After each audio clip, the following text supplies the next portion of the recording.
Título 2. Dos convênios, contratos, credenciamentos e acordos. Artigo 311. A empresa, o sindicato ou entidade de aposentados devidamente legalizada poderá, mediante convênio, encarregar-se, relativamente a seu empregado ou associado e respectivos dependentes, de processar requerimento de benefício, preparando-o e instruindo-o de maneira a ser despachado pela Previdência Social. Parágrafo único. Somente poderá optar pelo encargo de pagamento às convenientes que fazem a complementação de benefícios, observada a conveniência administrativa do INSS. Artigo 312. A concessão e manutenção de prestação devida a beneficiário residente no exterior devem ser efetuadas nos termos do acordo entre o Brasil e o país de residência do beneficiário ou, na sua falta, nos termos de instruções expedidas pelo Ministério da Previdência e Assistência Social. Artigo 313. Os convênios, credenciamentos e acordos da linha do Seguro Social deverão ser feitos pelos setores de acordos e convênios do Instituto Nacional do Seguro Social. Parágrafo único. O Instituto Nacional do Seguro Social poderá ainda colaborar para a complementação das instalações e equipamentos de entidades de habilitação e reabilitação profissional, com as quais mantenha convênio, ou fornecer outros recursos materiais para a melhoria do padrão de atendimento aos beneficiários.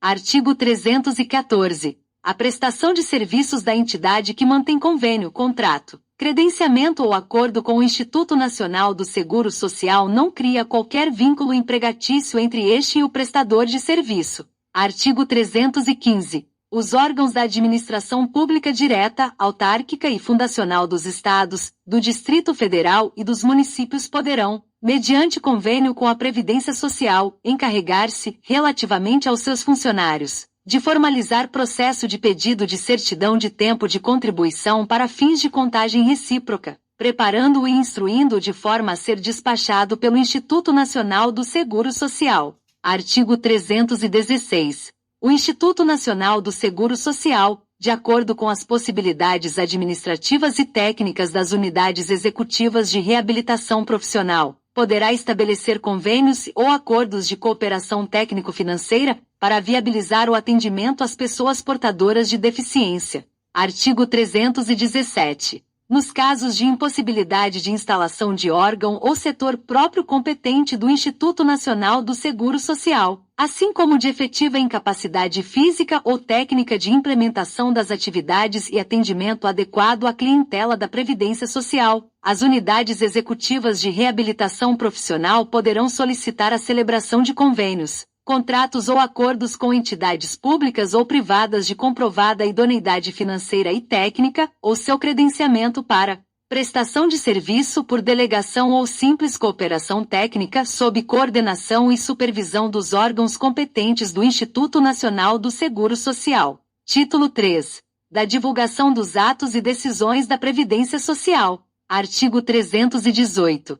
A divulgação dos atos e decisões dos órgãos e autoridades da Previdência Social sobre benefícios tem como objetivo: 1. Dar inequívoco conhecimento deles aos interessados, inclusive para efeito de recurso. 2. Possibilitar seu conhecimento público. E 3. Produzir efeitos legais quanto aos direitos e obrigações deles derivados. Artigo 319. O INSS notificará o interessado de sua decisão, preferencialmente por meio eletrônico por meio de cadastramento prévio na forma definida pelo INSS, realizado por procedimento em que seja assegurada a identificação adequada do interessado ou 1. Por rede bancária conforme definido em ato do INSS. 2. Por via postal por meio de carta simples destinada ao endereço constante do cadastro do segurado no INSS, hipótese em que o aviso de recebimento será considerado prova suficiente da notificação, ou 3. Pessoalmente quando entregue ao interessado em mão. Artigo 320. O conhecimento das decisões e demais atos dos órgãos do Ministério da Previdência e Assistência Social deve ser dado mediante publicação no Diário Oficial da União, boletim de serviço ou outro órgão de divulgação oficialmente reconhecido, ou na forma do artigo 319. Artigo 321. O contrato, o convênio, o credenciamento e o acordo celebrados que impliquem pagamento de benefícios deverão ser publicados, em síntese, em boletim de serviço. Artigo 322. O órgão do Instituto Nacional do Seguro Social, especialmente o pagador, só pode cumprir ato ou decisão de publicação obrigatória em boletim de serviço depois de atendida essa formalidade. Parágrafo único.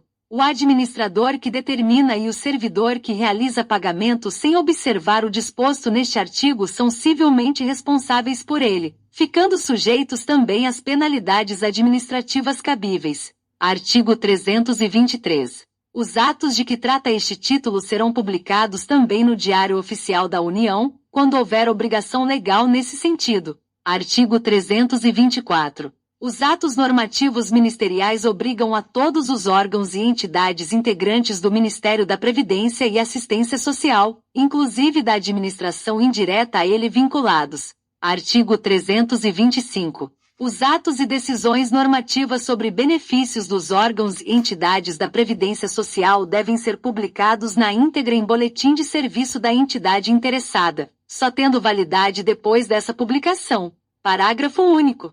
Os pareceres somente serão publicados quando aprovados pelas autoridades competentes e por determinação destas. Título 4. Das disposições diversas relativas à organização da Seguridade Social. Artigo 326. O Instituto Nacional do Seguro Social, na forma da legislação específica, fica autorizado a contratar auditoria externa, periodicamente, para analisar e emitir parecer sobre demonstrativos econômico-financeiros e contábeis, arrecadação, cobrança e fiscalização de contribuições, bem como o pagamento de benefícios, submetendo os resultados obtidos à apreciação do Conselho Nacional de Previdência Social. Artigo 327. A Auditoria e a Procuradoria do Instituto Nacional do Seguro Social deverão, a cada trimestre, elaborar relação das auditorias realizadas e dos trabalhos executados, bem como dos resultados obtidos, enviando-a à apreciação do Conselho Nacional de Previdência Social. Artigo 328. O Instituto Nacional do Seguro Social deverá implantar programa de qualificação e treinamento sistemático de pessoal, bem como promover reciclagem e redistribuição de funcionários conforme demandas dos órgãos regionais e locais, visando a melhoria da qualidade do atendimento, ao controle e à eficiência dos sistemas de arrecadação e fiscalização de contribuições, bem como de pagamento de benefícios. Artigo 329. O Cadastro Nacional de Informações Sociais é destinado a registrar informações de interesse da Administração Pública Federal e dos beneficiários da Previdência Social. Parágrafo único. As contribuições aportadas pelos segurados e empresas terão um registro contábil individualizado, conforme dispuser o Ministério da Previdência e Assistência Social. Artigo 329-A. Ao 330 revogados. Artigo 331. O Instituto Nacional do Seguro Social fica autorizado a efetuar permuta de informações, em caráter geral ou específico, com qualquer órgão ou entidade da administração direta ou indireta da União, Estados, Distrito Federal ou municípios com a prestação, quando for o caso, de assistência mútua na fiscalização dos respectivos tributos. Parágrafo 1º. A permuta de informações sobre a situação econômica ou financeira dos sujeitos passivos ou de terceiros e sobre a natureza e o estado dos seus negócios ou atividade somente poderá ser efetivada com a Secretaria da Receita Federal ou com a Fazenda Pública dos Estados, do Distrito Federal ou dos municípios. Parágrafo 2º. Até que seja totalmente implantado o Cadastro Nacional de Informações Sociais, as instituições e órgãos federais, estaduais, do Distrito Federal e municipais detentores de cadastros de empresas e de contribuintes em geral, deverão colocar à disposição do Instituto Nacional do Seguro Social, mediante convênio, todos os dados necessários à permanente atualização dos seus cadastros. Parágrafo 3º. O convênio de que trata o parágrafo anterior estabelecerá, entre outras condições, a forma e a periodicidade de acesso ao cadastro e as alterações posteriores. Artigo 332. O INSS estabelecerá indicadores qualitativos e quantitativos para acompanhamento e avaliação das concessões de benefícios realizadas. Artigo 333. O INSS adotará como prática o cruzamento das informações declaradas pelos segurados com as informações constantes das bases de dados de que dispuser quando da análise dos requerimentos dos benefícios.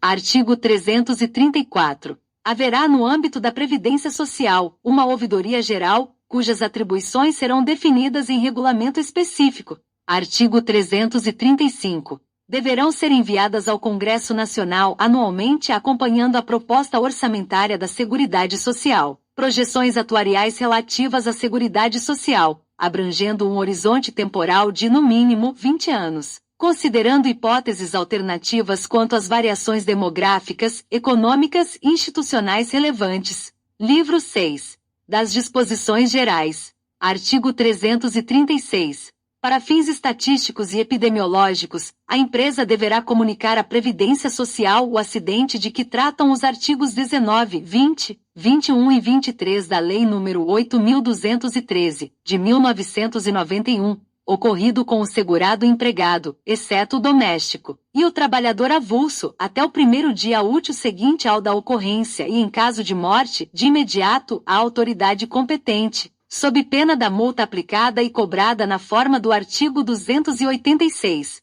Parágrafo 1º da comunicação a que se refere este artigo receberão cópia fiel o acidentado ou seus dependentes, bem como o sindicato a que corresponda a sua categoria. Parágrafo 2º na falta do cumprimento do disposto no caput, caberá ao setor de benefícios do Instituto Nacional do Seguro Social comunicar a ocorrência ao setor de fiscalização, para aplicação e cobrança da multa devida. Parágrafo 3º na falta de comunicação por parte da empresa, ou quando se tratar de segurado especial, podem formalizá-la o próprio acidentado, seus dependentes, a entidade sindical competente, o médico que o assistiu ou qualquer autoridade pública, não prevalecendo nestes casos o prazo previsto neste artigo. Parágrafo 4º a comunicação a que se refere o parágrafo 3º não exime a empresa de responsabilidade pela falta do cumprimento do disposto neste artigo. Parágrafo 5º revogado. Parágrafo 6º sindicatos e entidades representativas de classe poderão acompanhar a cobrança, pela Previdência Social, das multas previstas neste artigo. Artigo 337. O acidente do trabalho será caracterizado tecnicamente pela Perícia Médica Federal, por meio da identificação do nexo entre o trabalho e o agravo. Parágrafo 1º o setor de benefícios do Instituto Nacional do Seguro Social reconhecerá o direito do segurado à habilitação do benefício acidentário. Parágrafo 2º será considerado o agravamento do acidente aquele sofrido pelo acidentado quanto estiver sob a responsabilidade da reabilitação profissional. Parágrafo 3º considera-se estabelecido nexo entre o trabalho e o agravo quando se verificar nexo técnico epidemiológico entre a atividade da empresa e a entidade mórbida motivadora da incapacidade elencada na Classificação Internacional de Doenças, CID, em conformidade com o disposto na lista C do anexo 2 deste regulamento. Parágrafo 4º para os fins deste artigo, considera-se agravo a lesão, doença, transtorno de saúde, distúrbio, disfunção ou síndrome de evolução aguda, subaguda ou crônica de natureza clínica ou subclínica, inclusive morte, independentemente do tempo de latência. Parágrafo 5º reconhecidos pela Perícia Médica Federal a incapacidade para o trabalho e o nexo entre o trabalho e o agravo, na forma prevista no parágrafo 3º, serão devidas as prestações acidentárias a que o beneficiário tiver direito. Parágrafo 6º a Perícia Médica Federal deixará de aplicar o disposto no parágrafo 3º quando demonstrada a inexistência de nexo entre o trabalho e o agravo, sem prejuízo do disposto no parágrafo 7º e no parágrafo 12. Parágrafo 7º a empresa poderá requerer ao INSS a não aplicação do nexo técnico epidemiológico ao caso concreto mediante a demonstração de inexistência de correspondente nexo entre o trabalho e o agravo. Parágrafo 8º. O requerimento de que trata o parágrafo 7º poderá ser apresentado no prazo de 15 dias da data para entrega, na forma do inciso 4 do artigo 225, da GIP que registre a movimentação do trabalhador, sob pena de não conhecimento da alegação em instância administrativa. Parágrafo 9º caracterizada a impossibilidade de atendimento ao disposto no parágrafo 8º, motivada pelo não conhecimento tempestivo do diagnóstico do agravo. O requerimento de que trata o parágrafo 7º poderá ser apresentado no prazo de 15 dias, contado da data em que a empresa tomar ciência da decisão a que se refere o parágrafo 5º. Parágrafo 10. Juntamente com o requerimento de que tratam os parágrafos 8º e 9º, a empresa formulará as alegações que entender necessárias e apresentará as provas que possuir demonstrando a inexistência de nexo entre o trabalho e o agravo. Parágrafo 11. A documentação probatória poderá trazer, entre outros meios de prova, evidências técnicas circunstanciadas e tempestivas à exposição do segurado, podendo ser produzidas no âmbito de programas de gestão de risco, a cargo da empresa, que possuam responsável técnico legalmente habilitado. Parágrafo 12. O INSS informará o segurado sobre a contestação da empresa para que este, querendo, possa impugná-la obedecendo quanto à produção de provas, ao disposto no parágrafo 10, sempre que a instrução do pedido evidenciar a possibilidade de reconhecimento de inexistência do nexo entre o trabalho e o agravo. Parágrafo 13. Da decisão do requerimento de que trata o parágrafo 7º cabe recurso, com efeito suspensivo, por parte da empresa ou, conforme o caso, do segurado ao Conselho de Recursos da Previdência Social, nos termos dos artigos 305 a 310. Artigo 338. A empresa é responsável pela adoção e uso de medidas coletivas individuais de proteção à segurança e saúde do trabalhador sujeito aos riscos ocupacionais por ela gerados. Parágrafo 1º. É dever da empresa prestar informações pormenorizadas sobre os riscos da operação a executar e do produto a manipular. Parágrafo 2º. A Perícia Médica Federal terá acesso aos ambientes de trabalho e a outros locais onde se encontrem os documentos referentes ao controle médico de saúde ocupacional e aqueles que digam respeito ao Programa de Prevenção de Riscos Ocupacionais para verificar a eficácia das medidas adotadas pela empresa para a prevenção e o controle das doenças ocupacionais. Parágrafo 3º. O INSS auditará a regularidade e a conformidade das demonstrações ambientais, incluindo-se as de monitoramento biológico, e dos controles internos da empresa relativos ao gerenciamento dos riscos ocupacionais, de modo a assegurar a veracidade das informações prestadas pela empresa e constantes do CNIS, bem como o cumprimento das obrigações relativas ao acidente de trabalho.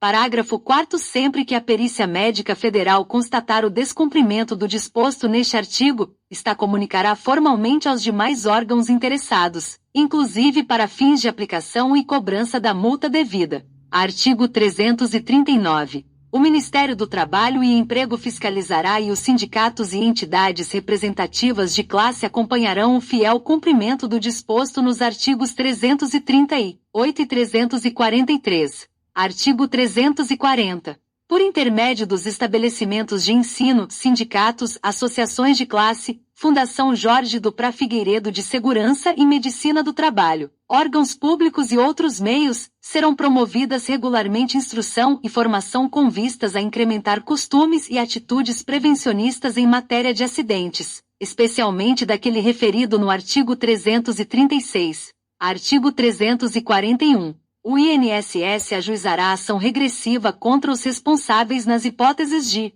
1. Negligência quanto às normas padrão de segurança e higiene do trabalho indicadas para a proteção individual e coletiva e 2. Violência doméstica e familiar contra a mulher, nos termos do disposto na Lei nº 11.340, de 7 de agosto de 2006. Parágrafo 1º. Os órgãos de fiscalização das relações de trabalho encaminharão à Procuradoria-Geral Federal os relatórios de análise de acidentes do trabalho com indícios de negligência quanto às normas padrão de segurança e higiene do trabalho indicadas para a proteção individual e coletiva. Parágrafo 2º. O pagamento de prestações pela Previdência Social em decorrência das hipóteses previstas nos incisos 1 e 2 do caput não exclui a responsabilidade civil da empresa na hipótese de que trata o inciso 1 do caput, ou do responsável pela violência doméstica e familiar, na hipótese de que trata o inciso 2 do caput. Artigo 342. O pagamento pela Previdência Social das prestações decorrentes do acidente a que se refere o artigo 336 não exclui a responsabilidade civil da empresa, do empregador doméstico ou de terceiros. Artigo 343. Constitui contravenção penal punível com multa, deixar a empresa de cumprir as normas de segurança e saúde do trabalho.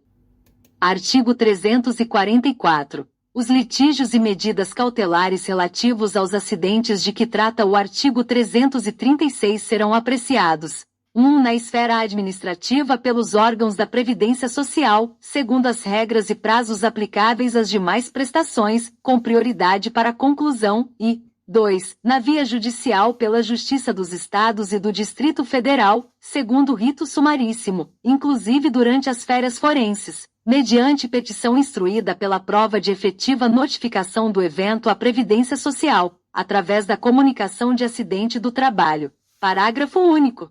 O procedimento judicial de que trata o inciso 2 é isento do pagamento de quaisquer custas e de verbas relativas à sucumbência. Artigo 345. As ações referentes às prestações decorrentes do acidente de que trata o artigo 336 prescrevem em 5 anos, observado o disposto no artigo 347, contados da data 1. Do acidente quando dele resultar a morte ou a incapacidade temporária verificada em perícia médica a cargo da Perícia Médica Federal, ou 2. Em que for reconhecido pela Perícia Médica Federal a incapacidade permanente ou o agravamento das sequelas do acidente. Artigo 346.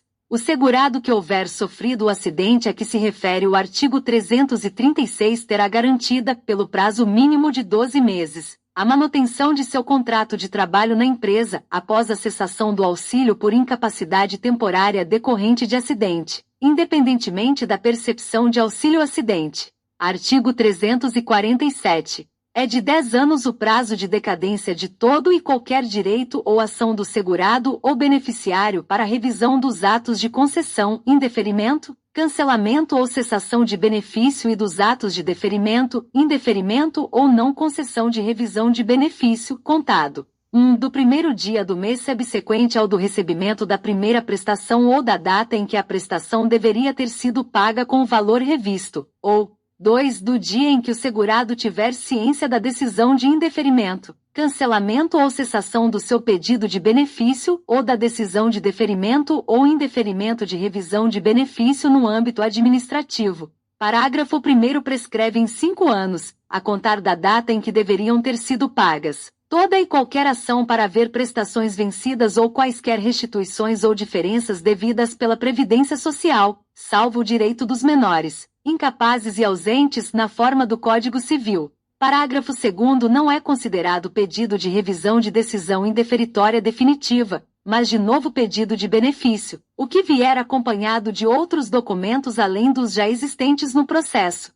Parágrafo 3º não terá sequência eventual pedido de revisão de decisão indeferitória definitiva de benefício confirmada pela última instância do Conselho de Recursos da Previdência Social, aplicando-se, no caso de apresentação de outros documentos, além dos já existentes no processo, o disposto no parágrafo 2º. Parágrafo 4º nas hipóteses de requerimento de revisão de benefício em manutenção ou de recurso de decisão do INSS com apresentação de novos elementos, extemporaneamente ao ato concessório, os efeitos financeiros serão fixados na data do pedido de revisão ou do recurso. Artigo 347. A. O direito da Previdência Social de anular os atos administrativos de que decorram efeitos favoráveis para os seus beneficiários decai em 10 anos, contados da data em que foram praticados, salvo comprovada má-fé. Parágrafo 1º no caso de efeitos patrimoniais contínuos, o prazo decadencial contar-se-á da percepção do primeiro pagamento. Parágrafo 2º considera-se exercício do direito de anular qualquer medida de autoridade administrativa que importe impugnação à validade do ato. Artigo 348. O direito da Seguridade Social de apurar e constituir seus créditos extingue-se no prazo de 5 anos contado. 1. Do primeiro dia do exercício seguinte àquele em que o crédito poderia ter sido constituído, ou 2. Da data em que se tornar definitiva a decisão que houver anulado, por vício formal, a constituição de crédito anteriormente efetuado. Parágrafo 1º para comprovar o exercício de atividade remunerada com vistas à concessão de benefícios, será exigido do contribuinte individual, a qualquer tempo, o recolhimento das correspondentes contribuições observado o disposto nos parágrafos 7º a 14 do artigo 216. Parágrafo 2º na hipótese de ocorrência de dolo, fraude ou simulação, a Seguridade Social pode, a qualquer tempo, apurar e constituir seus créditos. Parágrafo 3º. O direito de pleitear judicialmente a desconstituição de exigência fiscal fixada pelo Instituto Nacional do Seguro Social no julgamento de litígio, em processo administrativo fiscal extingue-se com o decurso do prazo de 180 dias, contado da intimação da referida decisão. Artigo 349. O direito da Seguridade Social de cobrar seus créditos, constituídos na forma prevista no artigo 348, prescreverá no prazo de 5 anos, contado da data de sua constituição definitiva, observado o disposto nos artigos 151 e artigo 174 da Lei nº 5.172, de 25 de outubro de 1966, Código Tributário Nacional. Artigo 350. Será de responsabilidade da Procuradoria-Geral do Instituto Nacional do Seguro Social manter entendimentos com o Ministério Público, objetivando a agilização das causas judiciais necessárias à concessão e manutenção de benefícios. Artigo 351. O pagamento de benefícios decorrente de sentença judicial far-se-á com a observância da prioridade garantida aos créditos alimentícios. Artigo 352. Para fins de reconhecimento inicial de benefícios previdenciários, desde que este não acarrete revisão de ato administrativo anterior, o presidente do INSS poderá editar súmulas administrativas que terão caráter vinculante perante o INSS nas seguintes hipóteses: 1. Sobre tema a respeito do qual exista súmula ou parecer emitido pelo Advogado-Geral da União, e 2. Sobre tema decidido pelo Supremo Tribunal Federal em matéria constitucional, ou pelo Superior Tribunal de Justiça, no âmbito de suas competências, quando definido em sede de repercussão geral ou recurso repetitivo e não houver viabilidade de reversão da tese firmada em sentido desfavorável ao INSS, conforme disciplinado pelo Advogado-Geral da União, nos termos do disposto no parágrafo 2º do artigo 19-d da Lei nº 10.522, de 19 de julho de 2002. Parágrafo 1º. A edição da súmula administrativa de que trata este artigo será precedida de avaliação de impacto orçamentário e financeiro pela Secretaria Especial de Previdência e Trabalho do Ministério da Economia. Parágrafo 2º. As súmulas administrativas serão numeradas em ordem cronológica e terão validade até que lei, decreto ou outra súmula discipline a matéria de forma diversa, e competirá ao INSS mantê-las atualizadas em seus sítios eletrônicos. Parágrafo 3º. Para fins do disposto neste artigo, a Procuradoria Federal especializada junto ao INSS emitirá parecer conclusivo para propor a edição, a alteração ou cancelamento de súmula administrativa, da qual deverá constar o fundamento para sua edição. Artigo 353. A formalização de desistência ou transigência judiciais, por parte de procurador da Previdência Social, será sempre precedida da anuência por escrito do Procurador-Geral do Instituto Nacional do Seguro Social ou do presidente deste órgão, quando os valores em litígio ultrapassarem os limites definidos pelo Conselho Nacional de Previdência Social. Parágrafo único. Os valores a partir dos quais se exigirá a anuência do Procurador-Geral ou do presidente do Instituto Nacional do Seguro Social serão definidos periodicamente pelo Conselho Nacional de Previdência Social, mediante resolução própria. Artigo 354. O Instituto Nacional do Seguro Social, nas causas em que seja interessado na condição de autor, réu, assistente ou oponente, gozará das mesmas prerrogativas e privilégios assegurados à Fazenda Pública, inclusive quanto à inalienabilidade e impenhorabilidade de seus bens. Parágrafo 1º. O Instituto Nacional do Seguro Social é isento do pagamento de custas, traslados, preparos, certidões, registros, averbações e quaisquer outros emolumentos, nas causas em que seja interessado na condição de autor, réu, assistente ou oponente, inclusive nas ações de natureza trabalhista, acidentária e de benefício. Parágrafo 2º. O Instituto Nacional do Seguro Social antecipará os honorários periciais nas ações de acidentes do trabalho. Artigo 355. O Instituto Nacional do Seguro Social poderá requisitar a qualquer órgão ou entidade da administração direta ou indireta da União, dos Estados, do Distrito Federal e dos municípios, bem como das demais entidades sob seu controle, elementos de fato e de direito relativos às alegações e ao pedido do autor de ação proposta contra a Previdência Social, bem assim promover diligências para a localização de devedores e apuração de bens penhoráveis, que serão atendidas prioritariamente e sob regime de urgência. Artigo 356. Nos casos de indenização na forma do artigo 122 e da retroação da data do início das contribuições, conforme o disposto no artigo 124, após a homologação do processo pelo setor de benefícios do Instituto Nacional do Seguro Social, este deverá ser encaminhado ao setor de arrecadação e fiscalização, para levantamento e cobrança do débito. Artigo 357. A Secretaria Especial de Previdência e Trabalho do Ministério da Economia e o INSS ficam autorizados a editar normas que disponham sobre os critérios e a forma de realização de pesquisas externas. Parágrafo único. Para efeito do disposto no caput, os servidores designados receberão, a título de indenização, o valor correspondente a 11 avós do valor mínimo do salário de contribuição do contribuinte individual, por deslocamento com pesquisa concluída. Artigo 358. Na execução judicial da dívida ativa da União, suas autarquias e fundações públicas, será facultado ao exequente indicar bens à penhora, a qual será efetivada concomitantemente com a citação inicial do devedor.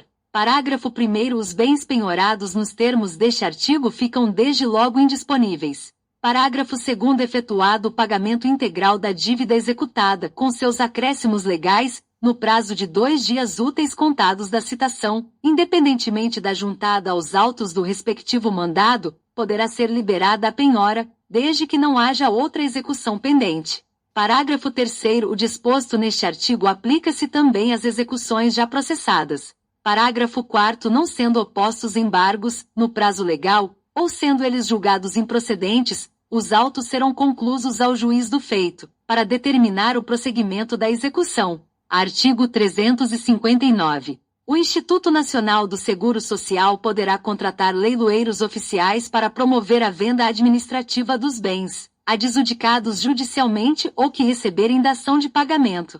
Parágrafo único.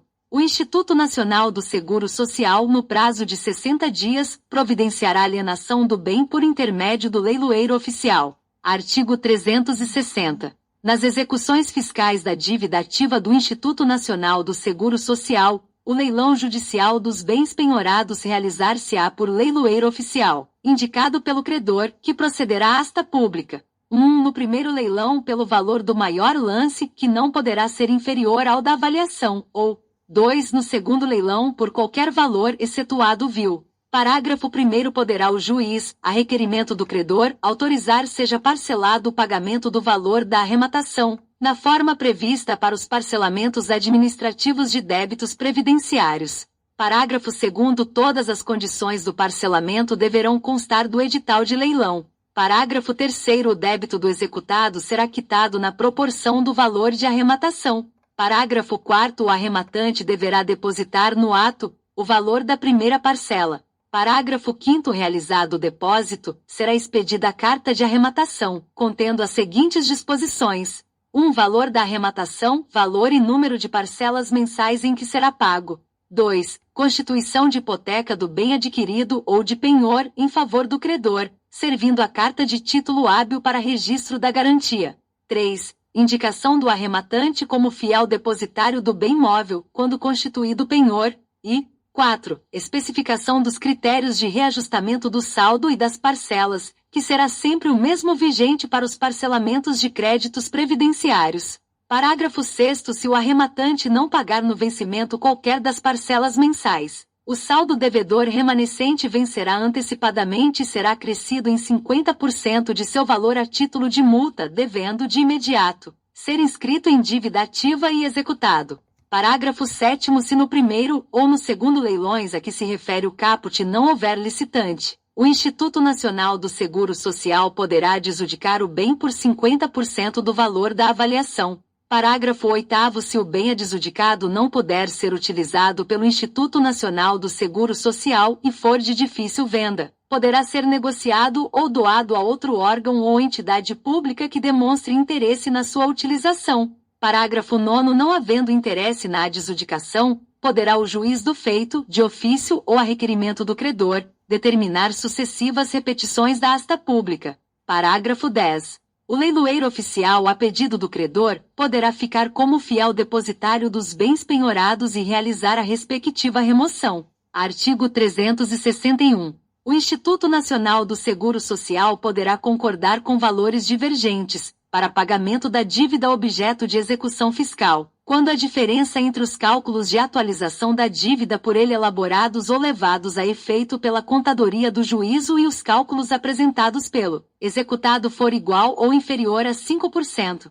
Parágrafo 1º. O disposto neste artigo aplica-se somente a dívidas cuja petição inicial da execução tenha sido protocolada em juízo até 31 de março de 1997. Parágrafo 2º. A extinção de processos de execução, em decorrência da aplicação do disposto neste artigo, não implicará condenação em honorários, custas e quaisquer outros ônus de sucumbência contra o exequente, oferecidos ou não embargos à execução, e acarretará a desistência de eventual recurso que tenha por razão a divergência de valores de atualização nos limites do percentual referido. Artigo 362. O Instituto Nacional do Seguro Social e a Secretaria da Receita Federal estabelecerão critérios para a dispensa de constituição ou exigência de crédito de valor inferior ao custo dessas medidas. Artigo 363. A arrecadação das receitas prevista nos incisos 1, 2, 3, 4 e 5 do parágrafo único do artigo 195, bem como as contribuições incidentes a título de substituição,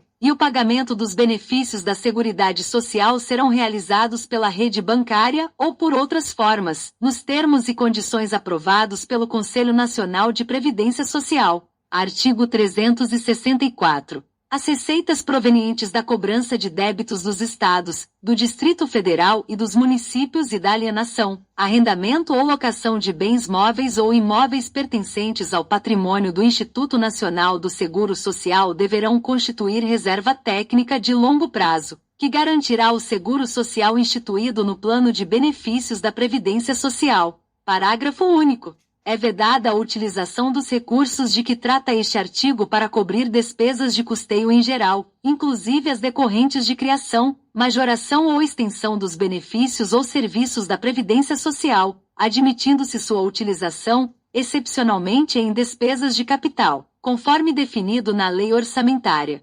Artigo 365. Mediante requisição do Instituto Nacional do Seguro Social, a empresa é obrigada a descontar, da remuneração paga aos segurados a seu serviço, a importância proveniente de dívida ou responsabilidade por eles contraída junto à Seguridade Social, relativa a benefícios pagos indevidamente, observado o disposto no artigo 154. Artigo 366. O presidente de turma de julgamento da Delegacia da Receita Federal do Brasil recorrerá de ofício sempre que a decisão 1. Declarar indevida contribuição ou outra importância apurada pela fiscalização e 2. Relevar ou atenuar multa aplicada por infração a dispositivos deste regulamento. Parágrafo 1º revogado. Parágrafo 2º. O recurso de que trata o caput será interposto ao 2º Conselho de Contribuintes do Ministério da Fazenda. Parágrafo 3º. O Ministro de Estado da Fazenda poderá estabelecer limite abaixo do qual será dispensada a interposição do recurso de ofício previsto neste artigo. Artigo 367. O Instituto Nacional do Seguro Social e a Empresa de Processamento de Dados da Previdência Social confrontarão a relação dos óbitos com os cadastros da Previdência Social, determinando o cancelamento dos pagamentos, a partir da data do falecimento dos beneficiários identificados na comunicação a que se refere o artigo 228. Artigo 368. Fica o Instituto Nacional do Seguro Social obrigado a 1. Enviar às empresas e aos contribuintes individuais, quando por eles solicitado, extrato de recolhimento das suas contribuições. 2. Emitir automaticamente e enviar às empresas avisos de cobrança de débitos. 3. Emitir e enviar aos beneficiários carta de concessão de benefícios, além da memória de cálculo do valor dos benefícios concedidos. 4. Reeditar versão atualizada da Carta dos Direitos dos Segurados.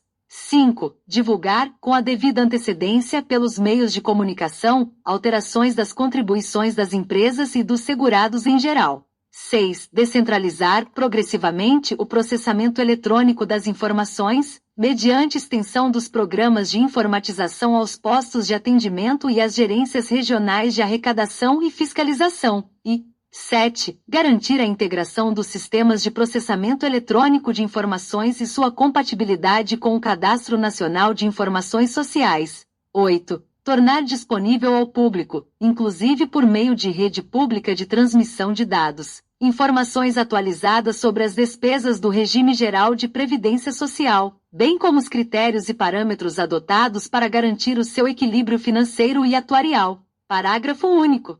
O fornecimento das informações a que se referem os incisos 1 e 3 do caput poderá ocorrer por meio da sua disponibilização pelos canais de atendimento do INSS, previstos na Carta de Serviços ao Usuário do INSS.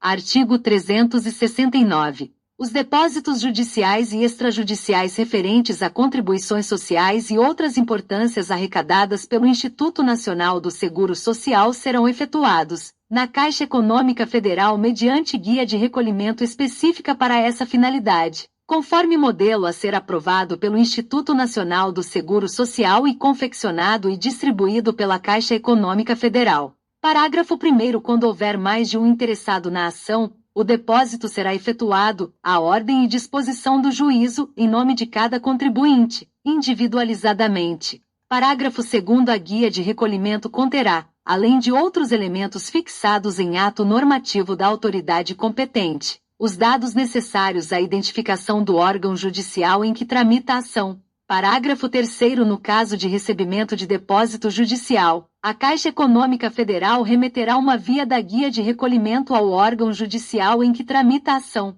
Parágrafo 4º. A Caixa Econômica Federal tornará disponível para o Instituto Nacional do Seguro Social, por meio magnético, os dados referentes aos depósitos. Artigo 370. O valor dos depósitos recebidos será creditado pela Caixa Econômica Federal à subconta da Previdência Social da Conta Única do Tesouro Nacional junto ao Banco Central do Brasil no mesmo prazo fixado para recolhimento das contribuições arrecadadas pelo Instituto Nacional do Seguro Social. Artigo 371. Mediante ordem da autoridade judicial ou, no caso de depósito extrajudicial, da autoridade administrativa competente, o valor do depósito, após o encerramento da lide ou do processo litigioso será 1. Devolvido ao depositante pela Caixa Econômica Federal no prazo máximo de 24 horas, quando a sentença ou decisão lhe for favorável ou na proporção em que o for, acrescido de juros equivalentes à taxa referencial do Sistema Especial de Liquidação e de Custódia, para títulos federais acumulada mensalmente, calculados a partir do mês subsequente ao da efetivação do depósito até o mês anterior ao de seu levantamento, e de juros de 1% relativamente ao mês em que estiver sendo efetivada a devolução, ou 2. Transformado em pagamento definitivo, proporcionalmente à exigência do correspondente crédito, quando se tratar de sentença ou decisão favorável ao Instituto Nacional do Seguro Social. Parágrafo 1º. O documento contendo os dados relativos aos depósitos devolvidos ou transformados em pagamento definitivo, a ser confeccionado e preenchido pela Caixa Econômica Federal, deverá ser aprovado pelo Instituto Nacional do Seguro Social. Parágrafo 2º. O valor dos depósitos devolvidos pela Caixa Econômica Federal será debitado à subconta da Previdência Social da Conta Única do Tesouro Nacional, junto ao Banco Central do Brasil, a título de restituição, no mesmo dia em que ocorrer a devolução. Parágrafo 3º. O Banco Central do Brasil creditará, na conta de reserva bancária da Caixa Econômica Federal no mesmo dia, os valores devolvidos.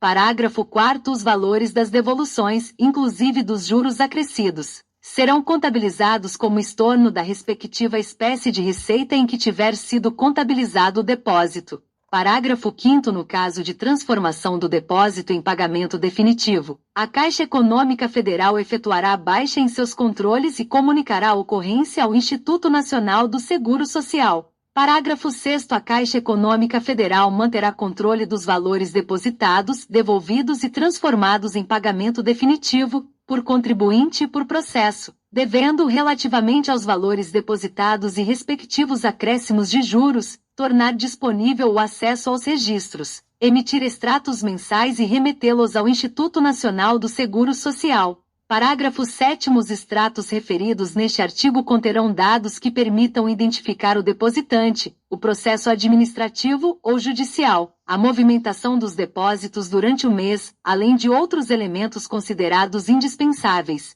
Artigo 372. Pelo recebimento dos depósitos e pela prestação dos demais serviços previstos nos artigos 369 a 371, a Caixa Econômica Federal será remunerada pela tarifa fixada pelo Ministro de Estado da Fazenda, na forma do disposto no Decreto número 2850, de 27 de novembro de 1998. Artigo 373.